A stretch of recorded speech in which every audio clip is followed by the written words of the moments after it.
All right, my timer went off. It is time to get this show on the road. It is just such a pleasure to have you join us today. This is cyber breaches and attacks. They will happen. How do you respond? And it's going to be presented primarily by Cristiana Kittner and Matt Shelton. Later in the program, we'll hope that Diane Janosek is able to get cleared away and join us for the session for the Q&A. I'll introduce all three presenters in just a little bit.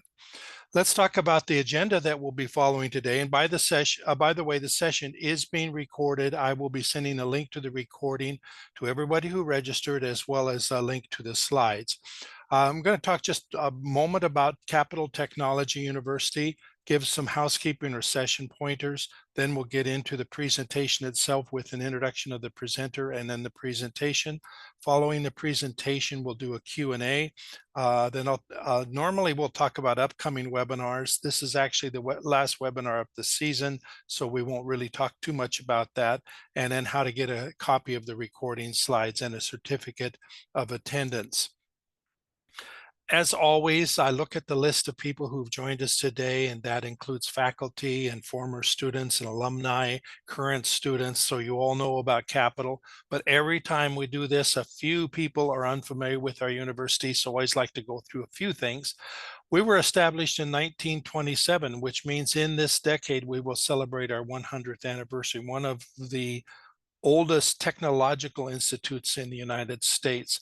We're one of the few private universities in the US that's specifically dedicated to STEM-based academic programs, and we offer programs all the way through the 2-year associate's degree right up to the doctoral level.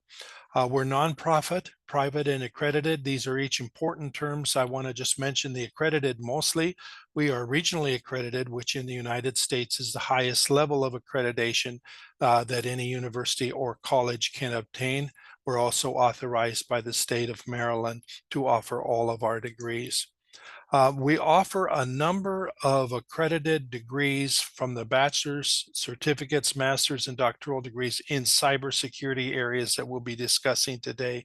If you're interested in learning more about one of our degrees, feel free to join us for one of our information sessions. We have those monthly.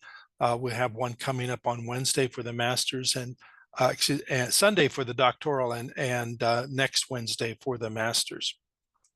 Now, with all of the commercial done, let's go ahead and have some housekeeping.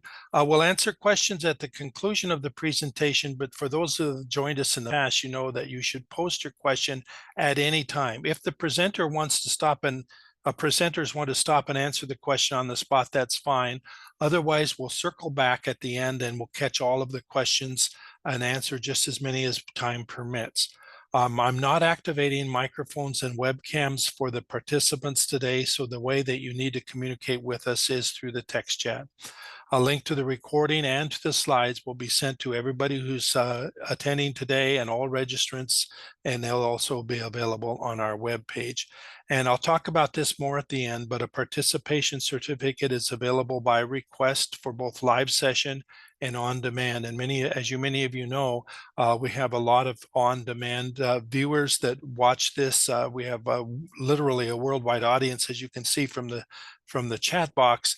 But we have a lot of time shifting going on. So anybody who has viewed the participated in this by viewing it remotely will be also eligible for a certificate. Now, we're going to get right into the presentation. Cyber breaches and attacks, they will happen. How do you respond? And this will be presented primarily by Cristiana Kittner and Matt Shelton, and joining us at the end will be Diane Janosek. Let me introduce each of these a little bit. And again, Diane is not able to join us just yet, but will be here soon. She is the CISSP LPEC. She's CEO of Janos LLC, where she leverages her law degree and a PhD in cyber leadership to focus on the intersection of law, policy, and technology. She has an amazing background. She was a member of the U.S. Defense Intelligence Senior Executive Service with leadership roles at the National Security Agency, including Commandant at the National Cryptological University and Deputy Chief Information Security. Security Officer. She served as legal counsel at the White House and Pentagon and is admitted to the U.S. Supreme Court. Dr. Janosek earned her MS in Strategic Intelligence from National Intelligence University, her JD from the Catholic University of America, and her PhD right here from Capital Technology University. Chris and Matt will more thoroughly introduce themselves to you, so I'm just going to give an abbreviated bio for each of them and let them do their talking. Cristiana Kittner is a cybersecurity and defense executive known for her success in building and leading cyber threat analysis teams. She has worked for Google Cloud, Mandiant, FireEye, and Decisive Analytics Corporation. I should give it to you rather than trying to talk and make all these errors. Matt Shelton is a senior cybersecurity leader with over 20 years of experience driving intelligence-led security programs across government, industry, and consulting. He most recently served as the head of threat analysis and research at Google, where he advanced cloud security and responded to emerging cyber threats. Now, with that, I'm going to give control to them. We're going to take a moment for me to stop sharing and for them to start sharing. So bear with us while we do that. And let's see. Let's stop my sharing. And Matt, you should be able to share now. All right, let's see if that worked. Are we good? And it did. Yeah. Okay, Yes, perfect. all We're up and right. running. Perfect. Okay. That's what I like to hear. Yes. Good morning. Thank you so much, Bill. Good afternoon, good evening for depending where you're calling from. We're really excited to be here. And you know, cyber breaches, they're on top of everybody's mind these days. We know they'll happen, and it's not a question of if, but when. And that's where we come in. How do you respond? You know, what steps can you take to not just react, but to really prepare and respond effectively, even during those times of intense pressure? You know, we have decades of lessons learned in cybersecurity experience, specific incident response. And I'll tell you a little bit about myself, and I'll let Matt tell you about him. My background is a little bit unusual. A lot of people tend to think that I went into foreign service. However, I am a military strategist and self-taught computer tinkerer. In my studies, I did international relations, military history, and counterterrorism. I brought all of that cyber threat intelligence with me over at DoD, Eyesight Partners, Mandiant, Google, lots of places. And I also have a fascination with space exploration. My cyber journey began when I was a DoD contractor working on some satellite systems. And it's bringing me back now that satellites and space exploration is kind of back on everybody's mind, as you can see with my James Webb pin. Today I am here in my own personal capacity. I have just joined Proofpoint's Threat Research Engineering Group as a senior manager, but feel free to reach out anytime. Matt, over to you. Yes. Hello, everyone. I'm super excited to be here with my colleague Chris. And I do have over 20 years of experience in the industry. I previously was at Google, Mandiant, and FireEye. I actually worked there for over a decade, but we had several different names and several different acquisitions. And so I have a lot of different company names on my resume, but I was really just in one position the entire time. While I was at Mandiant and FireEye, I was actually one of the principal investigators for the SolarWinds supply chain attack. Uh, and just because I have a lot of experience with that, I'm going to sprinkle in some stories throughout this presentation on that particular attack. But while I was at FireEye and Mandiant, I was a part of I worked for the CISO of FireEye and Mandiant, and I was an investigator for every single one of our internal incidents actually impacting the company. My interests include threat intelligence, security operations, incident response, really anything having to do with um, detecting threat activity. And I do have an email on there. All right. Shared interests. So Chris and I have actually worked together for a decade at least, and we have a lot of shared interests across the industry. And right now, our favorite shared interest is cybersecurity and space systems, and that's why we combined our love of space and incident response, and we've merged it into this presentation. So please bear with us while we have a space-themed incident response uh, presentation. But we also have a shared interest in nation-state threat actors. Chris and I have spent the last decade tracking them, thwarting them, and doing as much as we can in the private industry to publicize the work that they're doing out there. Our favorites are China, Russia, and of course, we love to talk about Iran and North Korea as well. And outside of that, we love talking about cyber threat intelligence, incident response, and mentoring and coaching. If you guys have any interest in chatting with us, we do on a limited basis talk to people like yourselves. So please reach out at our emails. And with that, I'm going to turn it over to Chris Thank you. to go to the agenda. Thank you so much, Matt. We're going to start by acknowledging the space theme.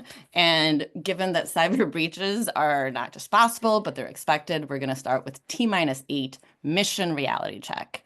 Next, we'll jump into launch anomaly. It's not the end, but a moment requiring carefully recovery protocols. And after that, T-6 incident response lifecycle, we're going to be talking about the 5 R's of cyber incident response: recognize, respond, recover, report, and refine, which is our ground control protocol speak. We're then going to talk about the command and control. We're going to give a little bit of experience on how in the past we've done command and control, at least at Google, during incident response engagements. And then we'll be talking about threat intelligence, which helps us prepare for potential threats and avoid flying blind. And then we will be talking about the CSIRT and highlight the importance of preparation and training before the crisis, not during the crisis. And that'll take us nicely into T-2, where we address the human factor, because after covering all of this technical aspects, we can't emphasize enough. There is an incredible need to focus on the human element, which is a critical part of a successful CSIRT. Absolutely. And then we have a little bit of a case study around SolarWinds, although we're going to talk a little bit about it through the presentation. And T-0 takeoff. You're ready to mitigate and thwart cyber disruptions. All right. And with that, we are going to kick it off with T-8 mission reality check. Okay. So, cyber, nowadays is no longer limited to computers.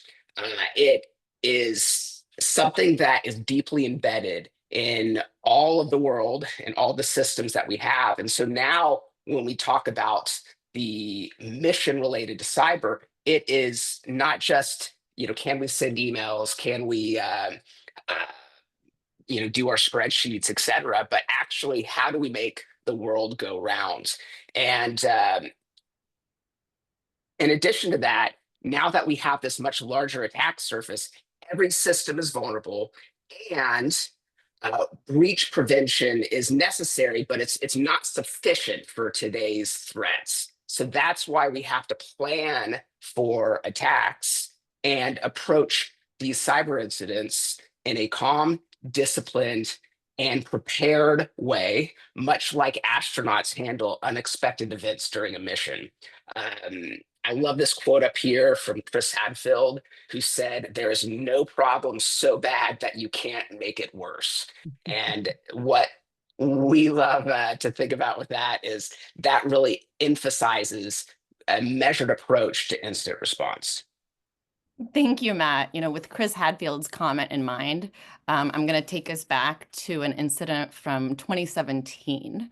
The Maersk multinational company that's a shipping logistical company, they were impacted by the NotPetya in 2017. Now, NotPetya was not confined to a screen. It had tangible impacts. Why? The company's operations online in their networks were all impacted. We understand why. But what made it more of a people problem? Well, they couldn't load containers. They couldn't distribute perishable goods that had been in those containers, and shelves went empty, and the financial losses kept mounting. And at the time at Mandiant of the NotPetya event, we attributed that to Russian nation state actors, specifically the GRU. And that to me it really brings the importance of understanding the developing and the importance of the developing geopolitical dimensions of the world and how it impacts our technology. Because as we've been talking about, any incident, it's really about our response, how calm and prepared we are to adapt and move on and continue. These attacks are going to happen. The Maersk incident underscores that we can effectively mitigate and adapt, much like astronauts can adapt to mission anomalies. I'm going to pass it over to Matt.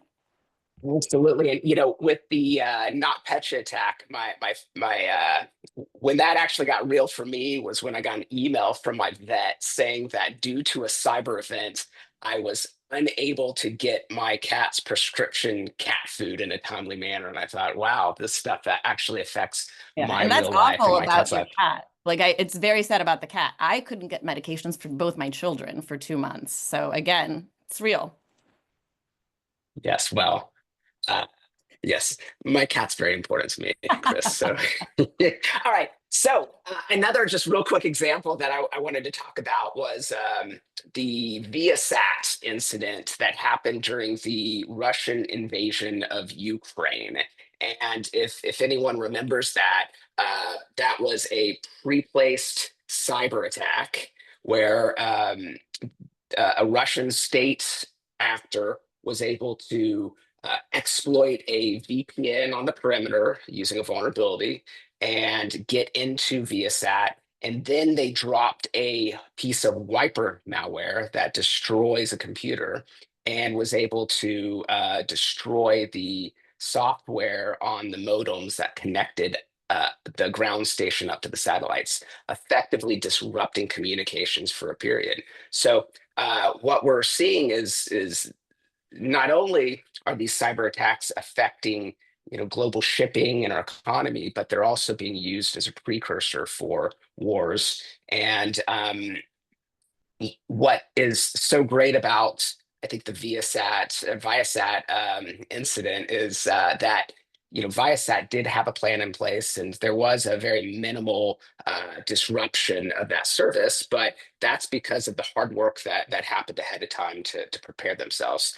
So in the end, we won't be judged by our mistakes, but we through proper planning, we can minimize the impact of those incidents. Absolutely. So we know we need to be prepared for the worst because a cyber breach, in the way we're talking right now, it's akin to a launch anomaly. And as we've read, and some of us have read the NASA Systems Engineering Handbook, if you haven't, very dense but useful, contingency planning is essential for mission success. Design for failure and build for recovery. Now, this is telling me that in our environment in cybersecurity, this situation where we're going to be breached, we should be designing for failure and building for recovery. It's very similar to how breaches happen. For an example, take Apollo 13. I'm hoping some of you here remember there was an oxygen tank explosion during the mission. There was a movie about it. And in the movie, they show the astronauts a little nervous. They were actually a little bit calmer than that, and the mission was salvaged because of the rehearsed contingency plans and the very, determined and calm leadership. And it shows that a launch anomaly, like a breach, it's not the end of a mission if the recovery protocols are robust. So we need to be prepared and ready to mitigate these failures by building for recovery. And the goal, again, it's not to have no problems, it's to be prepared for those problems and know that, in some cases you might need to contain, isolate systems and continue with the operation. And that again talks about, it talks to the importance of tabletops and simulations, which we'll get into a little bit later. Absolutely. And I think with all my time doing incident response work, I can't tell you how many situations where someone comes to me like, hair on fire, and they're like, oh my goodness, we have this problem, we have this problem. And everyone on the security team, anyone who's been doing incident response long enough, comes to that conversation very calmly and says, all right, let's figure out what's going on. And they approach it in a calm and measured way. And that's just, I think, the strength of the incident response professional. Absolutely. All right. So now T-6, instant response lifecycle, engineering a safe return. So when we're performing IR, there is definitely a process that we're going to perform during the engagement. And, we're going to be referencing the NIST Cybersecurity Framework, CSF, excuse me, too many acronyms, which I put the one on the left here, which is the old life cycle, because I think that's what a lot of people are familiar with. But just a couple months ago, April 2025, there was a new model, which is on the right, CSF 2.0. And I actually think that CSF 2.0 really is a great way and a great modification to look at the incident response lifecycle. And I would like to start bottom and go all the way up. It needs to start with preparation, govern. This is an underrated step in the incident response lifecycle. Govern is where you define the mission rules of engagement before liftoff, and you come up with a set of instructions on who owns the different components. As an incident responder, I've partnered with legal just a great amount over the last several years.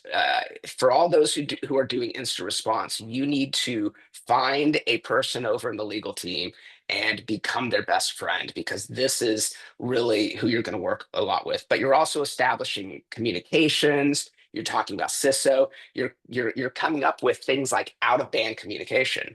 When during the SolarWinds attack.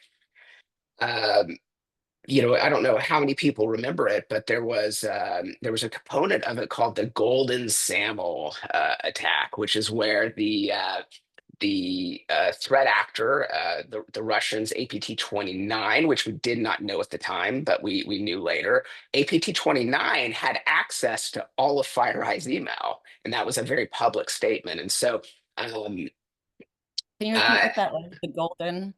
The Golden SAML attack, Golden SAML, Golden SAML attack, and it is it's widely reported in open source, and that was something that that was affecting a lot of different organizations. It was an issue with how you configure Office 365 to do single sign-on for an organization, but at that point, we didn't know, well, and we didn't know if the adversary had access to our email or not. So we had to move completely off of our corporate infrastructure and set up a out of band infrastructure to communicate. And those are things that you do before an incident happens, not after an incident happens. And then we talk about identify. You really have to know where everything is. This is just having good governance over your own infrastructure. And then, of course, protect. You want to harden your infrastructure with things like MFA and segmentation and zero trust. and train your employees, encrypt your communications, come up with a way to prepare for those types of incidents after the fact. And then during an incident response, there are three very distinct phases around detect, respond, and recover. And the goal is always to prevent a breach from happening, prevent the attack left of boom. But you also have to develop good detections across your infrastructure uh, in the event that doesn't happen. That is by definition, what we call, defense in depth, which is having lots of different controls in place throughout the entire life cycle. And then after that, you need to respond and then recover. Something that, we always did at FireEye was we broke out the response into different categories, specifically around containment and remediation. So when you're in the fog of war with battle, investigating these threat actors, you're not just trying to like fix all of the problems. You are trying to contain the problems and make sure that you're stopping the bleeding. And so once you've actually ejected the threat actor from your network, then you can move on to The work isn't remediation. done when you've ejected Yeah, them out. It's not done. A lot of people right. think it's Absolutely, Chris. And it's not done, and that's why I think it's so great that there is a lessons learned, identify improvements on here, and we're going to talk a little bit about that in the next slide as well. But lessons learned is where you go in there and you say, you know what, we could have had a more robust MFA strategy, or you know what, maybe we need to implement zero trust on this particular network segment, and you can make major systemic changes to your infrastructure based on that incident after you've contained the threat. Anything else to add to that, Chris? no, not at the moment. I just wanted to make sure we emphasize that the incident is not over once you've ejected the threat. Absolutely. And you know what? Like with SolarWinds, after we kicked that threat actor out of our network, I spent a year working on the response to that, from the remediation to the lessons learned to writing requests to law enforcement, et cetera, working with law enforcement on things like we spent a year Yeah. in the lessons learned phase. And actually, I do have something to add. It's Sure. very simplistic, but I just thought of it. As you were talking, it alerts me a lot of the language. Not only does it match, to space exploration and liftoff, but also war. You're talking about the fog of war, and it's very real, and it feels like, you're in the middle of a battlefield. Totally agree. Absolutely agree. All right. Let's see here. All right, T-5 command and control. Let's talk about command and control in crisis. So, what command and control is a lot like, we really refer to command and control in the central functioning as our cyber ops center, our security operations center, whatever you want to call that function, and that's kind of like our satellite ground station, the one managing the real-time telemetry, doing the incident response work, coordinating things, tracking, etc. uh, One of the things I wanted to just bring up, and I hate to plug one of my company's products here, but instant management at Google, IMAG, is such an amazing process that I encourage everyone who wants to get an instant response or is thinking about building out an instant response program to go check out the book. And I have it at the bottom there under source, Building Secure and Reliable Systems. It was released in 2020. One of the authors was Heather Adkins. who I pulled an amazing quote from, and she is a legend at Google. Uh, she said, at some point in the history of your company, you're probably going to get hacked. The question is not whether or not you're going to get hacked, but are you ready? And the whole concept around IMAG, which, like I said, check out the book, but also there's a couple blogs available on it as well. And it does not just apply to security, it applies to all incident management at Google, but it's a set of rules of engagement. And what I find, and I'm not going to go over the whole thing, but what I find amazing about IMAG is that they, before an incident, you set up a system that has clear and structured roles. At the heart of that is the incident commander. Oh, and by the way, everyone at Google in an ops role gets trained on IMAG. But I did my Chris, I first, think, yeah, I was an incident commander for the first time at Google. yeah, And I wasn't absolutely. terrified because I had read all the things and done the training and talked to you and others who had been incident commanders. Absolutely. And an incident commander is, to Chris's point here, is anyone could be an incident commander. It's not something on the org chart. It is just a person who is in charge of a particular incident. And whatever that person says, they move forward and go with that. And at the heart, there's an incident commander. They also have a communications lead that gets assigned to make sure that everyone is well informed across the organization, inside and out. And then, of course, there's an operations lead. This is going to be your more technical incident responder.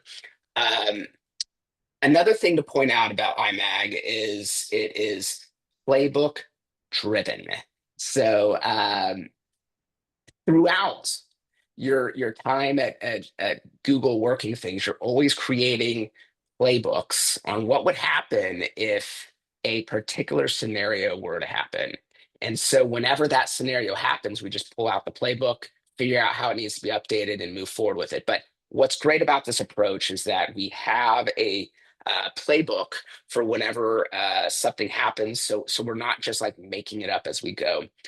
The I think my favorite part of IMAG, and this is something we talked about in the last slide, is the blameless post-mortem. And they call it blameless post-mortem because it is truly that, blameless. When you're actually responding to an incident, you have no idea what's going on. There's a fog of war, as Chris just said. And so we can't be judged by our decisions in real time. It was all based off of information that we knew at that current moment. And so the blameless postmortem is at the very end to say, you know what, we could have done these things better, and it's no one's fault. Let's just figure out how to improve the process for next time and move forward. And then just one more thing that I'll mention on here is the clear communication. This is absolutely critical. Over During communication is needed, right? Absolutely, over communication is the way to go, and I always making thought it was sure. annoying when Matt would tell me at work, Chris, remember, over communication, because I talk a lot as it is. But he's right. You need to overly communicate it. Say it again. Absolutely. And during the solar winds incident, I was briefing our executive team twice a day. We had a standing call 2 times a day to brief them on the status of the investigation, the containment, everything. And it wasn't just me briefing them, it was lots of people, just so we were all on the same page and we all knew what was going on. And what's great about that is we can have some clear decisions made on the direction that we're going to go on, and that response happened, at the executive level. So we immediately heard from Kevin Mandia, the CEO of the company, on what he wanted to do, and we heard the for everything related to legal. We had our general counsel Alexa responding right away. And so the communication is very clear. You have anything else for this, Chris? No, I think we're pretty good on this. We do have to wrap up by 12:50, so let's keep that in mind as we go Oh through yeah, slides because we have some Oh, great yes. coming up. Yes. All right. So threat intelligence, we'll go through this very quickly. This is a lot like space weather forecasting. And when I think about threat intelligence, it's easy for Chris and I and Mandy and Diane as well from her background to get caught up in the details on what group, nation state group is this, or what department within the GRU is this, is APT 29 or Sandworm. But what I think threat intelligence is to the incident responder is really breaking it down into three different categories. How can you use an understanding of the adversary to detect, protect, and respond to incidents? Just to quickly add a good example of this, back to solar winds. I told you all at the beginning we'd be talking a lot about solar winds because it's easy to talk about. But when we were investigating it, we knew there was a threat actor in the network.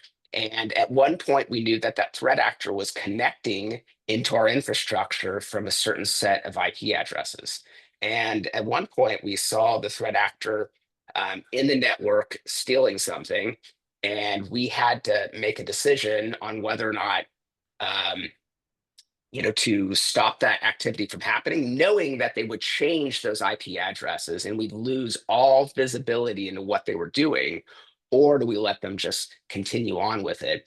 And that example came from threat intelligence. So we had an idea of where those IP addresses were. We used that to detect and to respond to our organization. And to tie it back to the last slide, because we had a good communication structure, we could get a leader at our company to make that decision so that everyone was on the same page with it. Chris? And just to chime in, we won't spend too much time here. Threat intelligence also allows analysts who've been doing this for a while and have that institutional knowledge to see something like an evolution of a malware. In this case, ShadowPad. I'm talking about a ShadowPad malware that was a backdoor that has connections to a lot of malware families used by Chinese threat actors. And its successor, SnappyBee, also known as DDRAT, for those of us that are geeking out on this, they share a lot of characteristics and modularity links to supply chain attacks that are related to CCleaner from 2017. So knowing what happened in the past informs and helps us in the future. Thank you. That is fantastic. All right. And I'm going to hand it off to Chris. Yes, T-3, space proven principles. I know we've talked a lot about the principles of CSIRT and how to do it properly. Here, we're going to focus on simulation because just like NASA runs multiple, countless simulations and drills to rehearse every possible scenario, even the ones that really we think are unlikely, we need to do the same with tabletops. They're vital. They allow us to talk through incidents. They test our planning. They identify gaps before the real incident occurs. And this is also where we get to practice and find weaknesses because it's a really low stake environment. I participated in tabletops since my time in college. One of my most memorable tabletops was at Georgetown University in 2005, and it was talking about what would we do to help hinder Iran's achieving nuclear proliferation. So these threats that we think about for tabletops are real.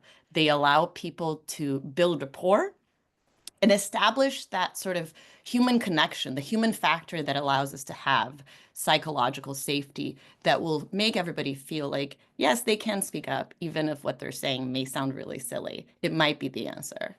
I'm going to hand it over to Matt because he has some great experience running Yes. tabletops. Thank you, Chris. And I can't agree more.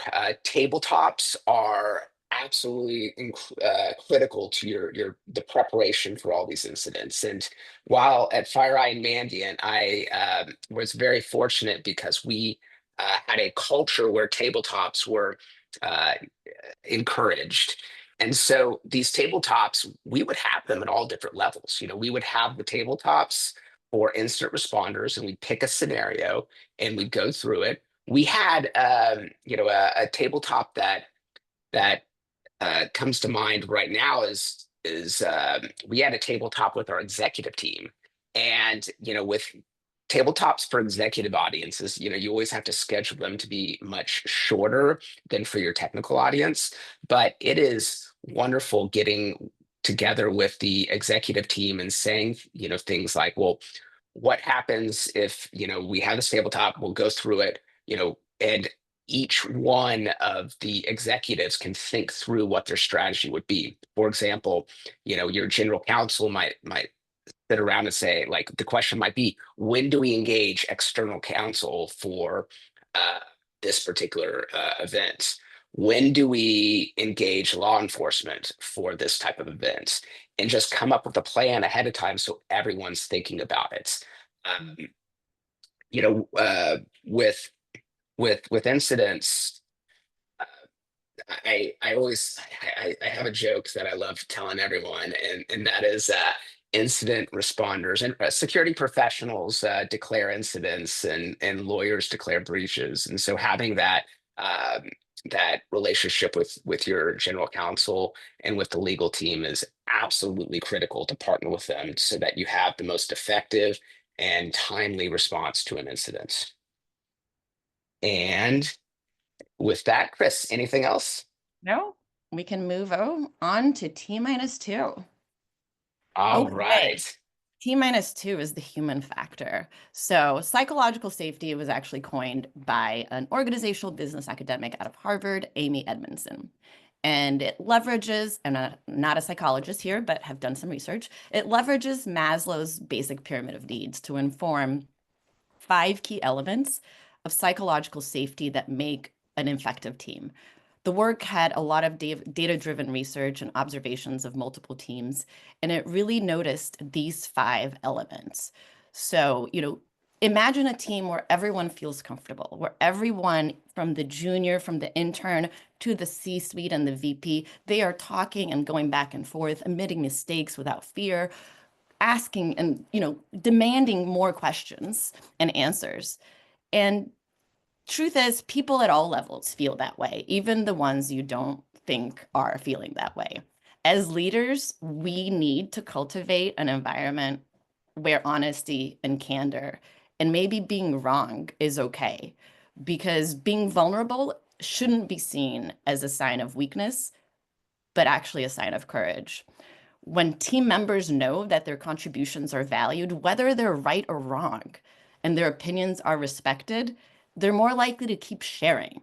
And all of these aspects of the human factor make it so that our work is meaningful. And as you see, foundationally is the psychological safety that needs to be in there. And as you move up, you have structure and clarity. Matt talked a lot about that in the incident response roles. And the meaning and impact, I like to focus a little bit there because they're somewhat similar, but meaning is about the work having a personal significance to the team members. That can be different for everyone. The impact is actually acknowledging and seeing the impact of your work actions in what you were doing. Let's say you were able to, restore a system, or you were able to recover ransomware. That's pretty cool, and that motivates people to do more. Being able to share these stories takes a lot of work in terms of building that rapport, the psychological safety. I'm going to pass it over to Matt to share a personal story that really, to Yes. me, exemplifies that. Yes. So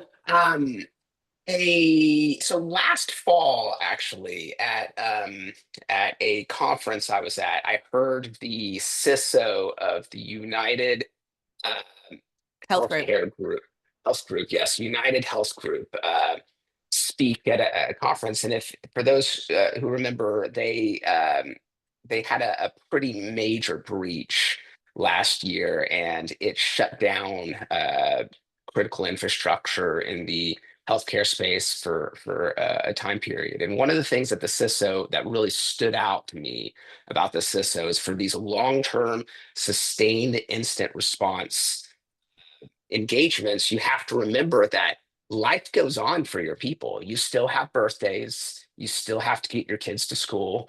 Uh, you don't just stop your life for 3 months while you're investigating an incident and responding to it. And so he spoke a lot about actually setting up a process to give your people the time off that they need, because this is a high stress environment, and you have to take the human factor into account. When I was investigating solar winds, there was a very you know there's a very specific day I remember where I woke up and my dog, who was having some health issues, um, was not doing well at all. And so I picked him up and I took him into my car and I drove him to the vet emergency care. And this was during the pandemic. And so I had to drop him off. I wasn't allowed to stay. So I came back and I worked 4 hours on the investigation. And I found out that we ended up having to put down my beloved dog. And so it was one of those things where my wife and I went to the facility. We spent some time with him and put him down, and then I had to call up the CISO of the company and say, "Look, I can't do it. I need to take some time off." And fortunately, and this is when you have a good CISO. The CISO was like, "Yeah, man, take some time for yourself, spend it with your family, and we'll regroup when you're ready." And I think those types of moments, and this was a major incident. It was all hands on deck, but the human factor is incredibly important, and you cannot burn out your responders. And that type of work needs to be done before you have an incident. You have to plan for that stuff ahead of And it's time. ongoing work. Absolutely. As leaders, it's our responsibility to make sure we keep nurturing and ensuring that that environment exists, because with burnout, I'm going to take a little plug here. It's May. It's Mental Health Awareness Month.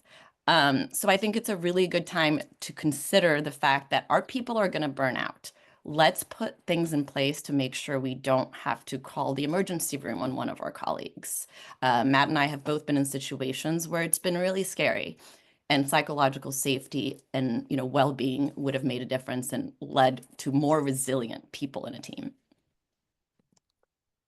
All right. Thank you. All right, Chris, I think we're ready to move on. That was Yeah. that was the most heavy of the slides. All right, let's move on to some SolarWinds case study. And We have like I've 3 minutes here.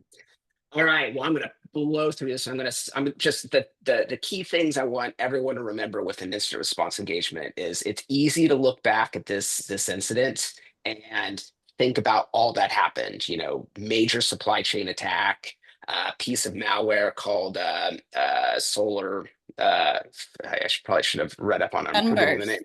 Sunburst. Thank you. And golden sample attack, et cetera, et cetera. It's easy to look at it in hindsight and remember that it was a big deal. But the way we actually detected it was we had prepared an incident ahead of time. So this is going back to the preparation. We knew that there was an attack vector where someone could register a new phone to our MFA tool. And so we built in a detection that said whenever a new phone was registered to an account, we would confirm with the employee that they registered it. Sure enough, we had done that, several times in the past. And one day we contacted a person who's like, "No, I definitely did not register a new phone." And that launched the entire attack. So that was a person, a level 1 security operations person, who is an amazing person. Still keep in touch with her today, Hannah. And she found that based on a playbook that had been created at a time. And some people, like right away, she had to go twice to report it, right? Yeah. Absolutely. She did have to report it twice because, many times, employees just don't respond. And so we built that into the process as well through a ticketing system and incident response playbook.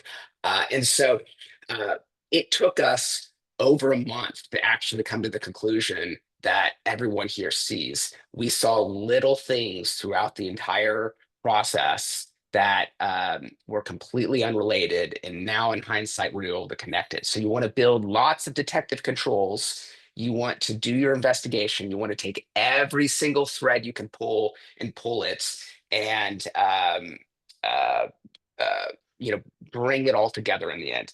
And due to time, I think we're going to go to the pre-launch checklist. And due to time, I'm going to say the checklist is good. You see it, make sure you have it. Let's go to the next one. All right, liftoff, and we are here. That is it. We're ready for launch. Chris? Honestly, after all this preparation, learning, we've trained, we've done tabletops. We can do it, right? It's not that hard. We can use threat intelligence. Absolutely. And a breach is not a failure. Yeah. Let me just emphasize that. A breach is not a failure. It's a challenge. It's an unexpected event, a deviation from the plan. But if we just remember Apollo 13, deviation doesn't mean failure. Great. So thank you so much, Matt and Chris. I really appreciate this. I love your analogies, tying it into space launches and T-8 to T0 into liftoff, which is awesome. I just wanted to mention I know Tim Brown, who was the CISO, right, with Solar Winds, and this slide, in terms of you don't just recover, you launch again stronger. And especially the T2 slide with psychological safety, or is it maybe the T1 slide, T2 with psychological safety, and what Chris was mentioning. And it was so nice, Matt, that you shared your story about your dog and having a break. You can imagine, as the CISO of Solar Winds, when that happened, how hard it was on him, right? I mean, he did suffer a heart attack in the middle of it. He's still recovering. It just was a lot to take on, and his company has been very kind to him, recognizing the value that he added. So it's our community that has to, really pull together. And so I just love everything you're doing. And I know we have a couple of questions. Raghu, I tried to answer the one with respect to the data breaches. There's another question I don't think that we've answered yet, but from George Davis, I don't think the cyber incident. The question for Chris and Matt is really about the scalable definition of a cyber attack. And as we know, cyber attacks vary. So I'm not sure, Chris or Matt, if you want to answer that question before you guys end today. Do you want to take that one, Matt? Yes. Is a cyber incident? Yeah. Great. Thanks. Yeah. I mean, so this is, this is a question that we could answer an entire session here, but there are different varying levels of cyber incidents, and the consequences are all different, and some of them are more impactful than others. But at the same time, like, as it goes back to that fog of war analogy. We don't know that ahead of time, and so we need to prepare ourselves, no matter whether it's a minor incident or a major incident. In fact, as an incident responder, I've worked a few big incidents, but I've also worked a million, I think, tiny little incidents. And you just don't know until you do the full investigation. I mean, that goes to Snowflake incident. At the beginning, it was something else. It was an info stealer, and then it became something else. So things develop over time.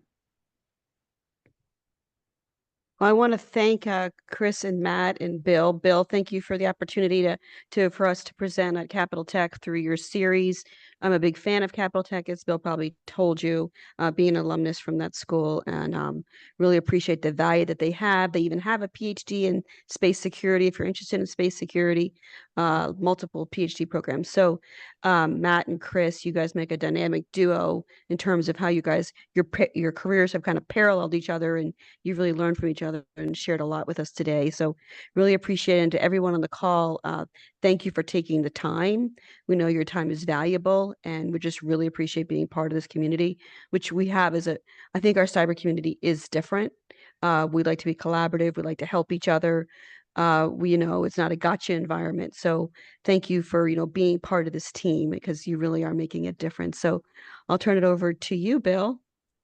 Well, thank you very much, Diane. And that's Diane Janosek, Dr. Janosek. And we are very thankful for the presentation that we've heard today. It was fabulous. We are running close on the time, but we're right on time. So thank you for your diligence in keeping on that schedule. Now, let me talk just very briefly to wrap up, and then we have just a moment where I can have a final word from each of the presenters. Usually at this point, we talk about the upcoming webinars, but we're actually done for the season. May is our last webinar. We'll be taking a break, and we will not resume our webinar series until September, but we're watching for information about that schedule. Now, I also wanted to alert everybody that GrayCon 2025 is coming up. It'll be right on our campus in Laurel, Maryland on Tuesday, July 15th. And it's very interesting because it has to do with, in a way, with this topic, because it's AI and cybersecurity for a transformative future in space. So putting it all together there. Raghu, you definitely want to be involved with this one because of your interest based on your questions. So check out their website, graycon.org. I checked yesterday. The registration is not quite open. They're still lining up everything, but it should be opening any day. But you can check it all out there on that website. Now, with that, I wanted to mention that with all of our webinars, you can get a copy of the slides and the recording. We'll be sending that out to everybody who's pre-registered for this session. If you would like a certificate of completion, all you need to do is respond to that email with the name that you want on the certificate. That is available to those that have just joined us today, as well as all of those who will watch the recording on demand. Simply reply to the email, and I'll be happy to get that certificate out to you. Now, I think that is, yes, this concludes today's webinar, but we actually do have 4 minutes. And so I want to open the floor for final comments. Diane, we didn't hear very much from you because of your schedule, but I appreciate you answering these questions. But I want to give one last thought for anybody, for Chris or Matt or Diane, who have any final comments that they would like to make, and then we'll wrap up the session. I think we're right on schedule here. Start with Diane.